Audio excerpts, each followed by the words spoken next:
they started on time tonight. They played really well.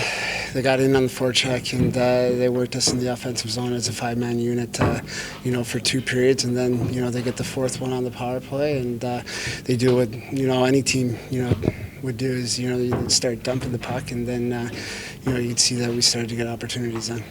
How much did you see rust affect your squad here tonight?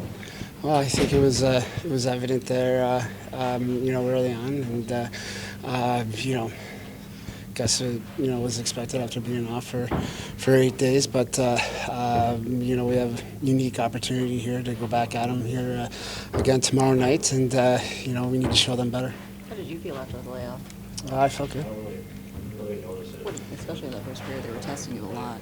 They were just throwing pucks at the net. I got fortunate there on the one glove save where I guess I picked the right angle. So it was good. The excitement for playing out here now that it's behind you. What are your thoughts looking back at this experience for yourself? It was nice. It would have been a lot better if we won, but just we got another chance tomorrow to beat them. Jimmy talked about it maybe looked discombobulated out there, just knocking off the rust. What were your thoughts of what you saw as far as that goes after the layoff?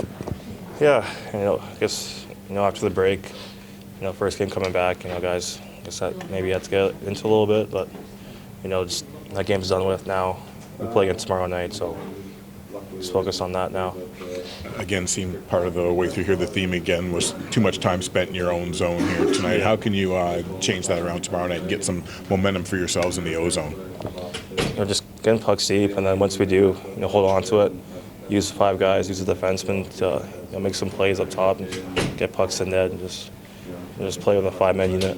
Yeah, how tough is it on the defense, and especially on the goaltender? You're not able to get it out of the zone and you spend so much time in your own end tonight. Yeah, it's tough. You feel it, but at the same time, hockey's hockey, and that's how games are won, games are lost. So, if we do that, and we're smiling at the end. We got to figure out the second period there, and the goals where they come in at times where they're close to each other. We got to figure that out.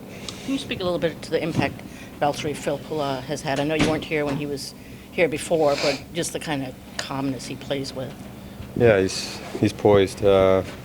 Even back when he was a Red Wing and I was a kid watching, he was one of my favorite players because he was so underrated and did so many things right. And he's like a mini Pavel Datsyuk, and he just plays the right way. He loves the game. It's great to see him score tonight, and he just drives play. He's a guy like Hank. He slows it down to his speed and dictates the pace of play, and it's been great up the middle of the ice for us this year. You've been part of several guys this 1,000th games. He's coming up on that tomorrow. Is it a cool thing to be a part of for a young player?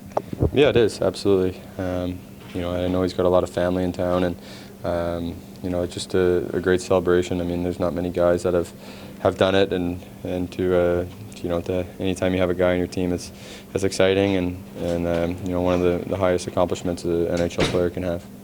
Dylan, how's the leg, and is it anything that's going to bother you going forward? No, it's just a puck to the leg. I caught it in a bad spot with no protection, and just hit a nerve and lost the feeling and movement in my foot for a little bit, and had to go off and get it looked at. So, it just feels like a puck to the leg. I don't know. I don't think Rust. We played a lot of hockey this season.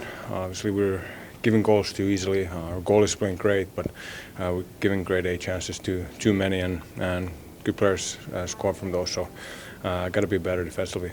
How much is your goal just a signal of the no-quit attitude that your team continues to push through regardless of the circumstances? Yeah, I mean, obviously we just have to try to work and get something positive going. I think there's a lot of good in our game. It's just, like I said, we're just getting scored on too easily. What does it mean to you to be playing your 1,000th game in a Wings uniform? Is it?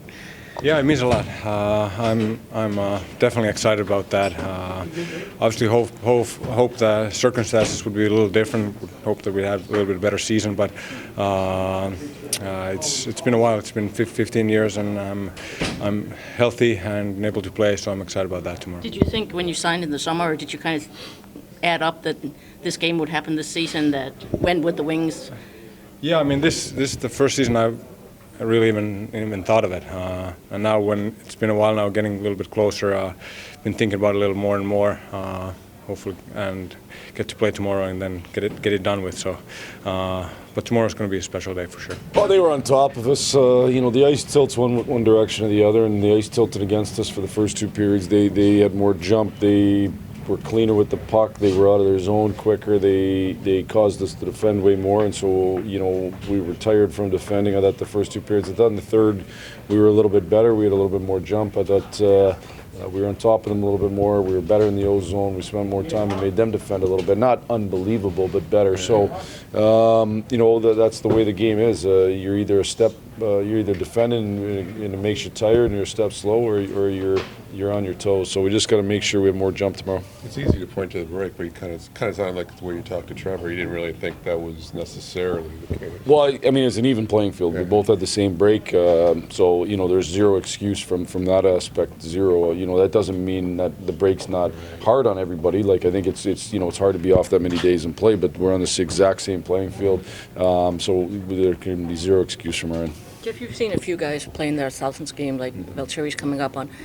What's the perspective from a coach on that? I mean, it seems like a pretty significant milestone, certainly. Tremendous amount of respect when a guy can earn his way to 1,000 games, and I've had some great players I've watched play their 1,000th game, and it's just a tremendous amount of respect that you have as a coach. This is an extraordinarily hard league, and it's getting harder and harder for guys as they get in their 30s to still be able to be effective, and Valtteri's still effective. He's been a great role model coming back here to Detroit. He carries himself like a great pro. He practices well. He cares a ton. He's calm under pressure. So he's just a really good model.